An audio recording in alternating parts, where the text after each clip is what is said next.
Happy Halloween Eve, everybody. I'm Harrison Graham. It was not a happy afternoon. For the most part, some positives for the Bears as they go down 49-29 to the Dallas Cowboys at AT&T Stadium. The score really does kind of tell the story in this one, as Dallas's offense just completely ran past the Chicago Bears in this one. But some good signs, especially from the offense, but overall just could not overcome a dominant performance from the Cowboys offense. Dak Prescott, 3 touchdowns. He was very efficient. They could not slow down Tony Pollard, who averaged about 9 yards per carry. And then CeeDee Lamb was good as well. We're going to talk about Justin Fields. He continues to grow, guys. Khalil Herbert's playing well. Darnell Mooney had a good game. Cole Kmet found to the end zone. Shout out Cole Kmet. Cowboys win 49-29. I am Harrison Graham. Let's break it all down here on today's postgame show. Let me first ask you this. Who do you blame for the Bears' loss? I think it's kind of just the defense as a whole, but if you blame one person or player, let me know. Maybe it's Matt Eberflus. Maybe it's Alan Williams. Maybe it's Roquan. He did not have a good game. Who do you blame for today's loss? I'm just going to say the defense, but let me know what you guys think. Look at the Bears' offensive output in this game. Really impressive, guys. This Dallas defense, top 3 in the league. 371 in total yards, 131 passing, but that factors in sacks, and we're going to talk about Fields specifically. He did not get adequate help from his receivers today on more than one occasion. 240 rushing, 3 straight games of 200-plus rushing yards. This rushing attack is maybe the best in the NFL. Stats-wise, it is. Third down, 6 of 15. Not great, but not bad, 40%. Penalties, 6 for 45 yards, including a couple ticky-tack holds, including one on a 45-yard run by Justin Fields that was very ticky-tack against Cole Kmet. But that's a perfect segue into the quarterback. Look at the efficiency. 17 of 23, 151 passing, 60 rushing, 3 total touchdowns. Velus Jones dropped a 60-yard bomb up the right sideline early in this game. That was right in his hands. Equanimous St. Brown on a free play late in the first half. I can't call it a drop, but his hands were on it first on a jump ball in the end zone for what would have been a 25-yard touchdown. Can't squeeze it. Justin Fields played really, really well. Made a ton of tough throws with the arm angle and stuff like that. He's running around again.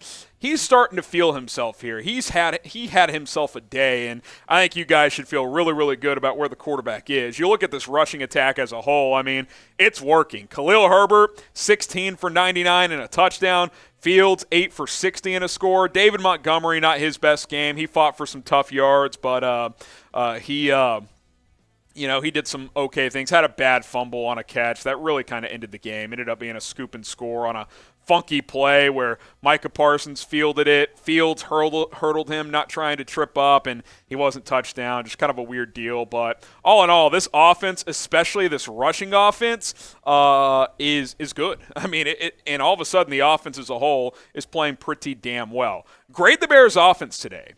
Against that defense, almost 400 yards, 29 points. Your quarterback played really well. I got to go A-.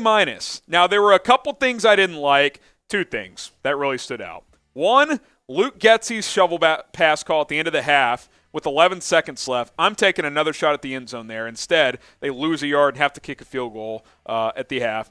And 2, that weird Wildcat Montgomery Fields thing. Your quarterback runs a 4-4. He can be your Wildcat quarterback in those situations. Didn't like either of those. They went back to it, and it actually worked later, but I didn't like it the first time. A, B, C, D, or F. I'm going A-. I think all in all, you got to feel pretty good about the offense.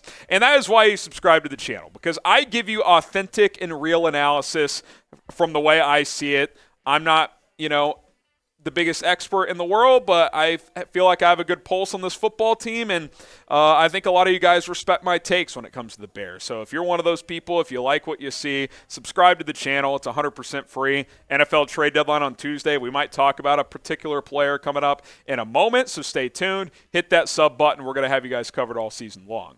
You look at the defense. Not good. 442 allowed, 242 passing, 200 rushing, third down, money down, 9 for 11, penalties, whatever.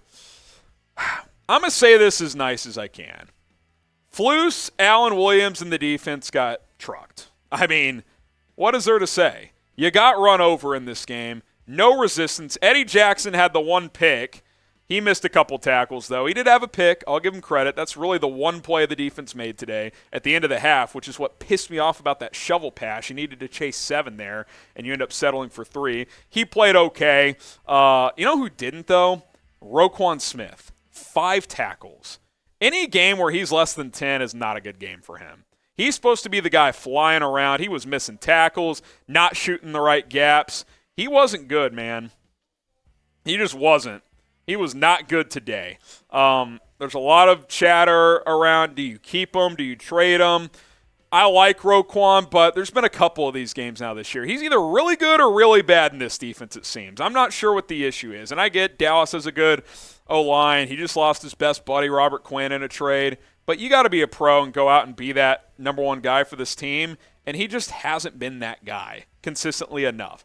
When he has looked good, he's looked very good. But it hasn't been often enough. So I want to know, trade deadline on Tuesday, what do you do with Roquan? Do you trade him or do you keep him? Type T for trade, type K for keep. If the offer's good, it's tempting. If the offer's good, it's tempting. This is kind of a swing game. Now you're 3-5. You're not completely out of it, but we all know this year is not a year to go chase a deep playoff run. I might trade him. I might. I'll be honest. I might trade him. T for trade, K for keep. You can't force it. But if a good offer is out there, something to consider if you're Ryan Poles. BetUS, our sponsor here at Chicago Bears Now today. And if you want to go bet on games, Sunday Night Football tonight, Monday Night Football tomorrow, the World Series, college football, this is the place to do it. Chatsports.com/Bears. Promo code is BEARDOWN. That is Bear Down, all one word, at chatsports.com/Bears. That'll get you a 125% deposit bonus, but you got to go to our link first, chatsports.com/Bears. Promo code is Bear Down. All right, some other thoughts here. I think all in all, yeah, the defensive performance was alarming a bit and not fun to watch, and a bit concerning. But big picture, I actually think there's more positives here. Your quarterback has kind of found a groove here. You're a great running team. This team has an identity. They can run the football really well, and then you pick your spots and let your quarterback be a playmaker. That is what this team has kind of become the last 2, 3, 4. Even against Washington, I know the red zone was a disaster. They had 392 yards, though. They've strung together 4 pretty good offensive games in a row. Minnesota, Washington, points are most important. They didn't score in that game. I get it. But then New England last week, Dallas this week. I mean, guys, they just scored 33 against Belichick last week on the road, 29 on the road against Dan Quinn, Micah Parsons, DeMarcus Lawrence, Trayvon Diggs, and the Cowboys, the top 3 defense in this league. They're moving the ball. This offense is got more than a pulse all of a sudden. This team could score. And encouraging moving forward. Imagine when it's not Equanimous St. Brown on a jump ball in the end zone. Hey, shout out to N'Keal Harry. He had a nice touchdown catch. Didn't see him much after that, but I feel pretty good about where the offense is heading. Luke Getsy still has a couple play calls a game where I'm scratching my head, but all in all, I can't really bitch too much about him. The guy put up 29 in Dallas with limited skill players, 3 starting offensive linemen. Honestly, until the fourth quarter, I even thought the line played pretty decent. Now, in the fourth, Dallas kind of started to tee off. They figured some things out, and you expect that. That front against a banged-up offensive line, but hey, man, you're putting up points. It's a tough team you're going against. It's on the road.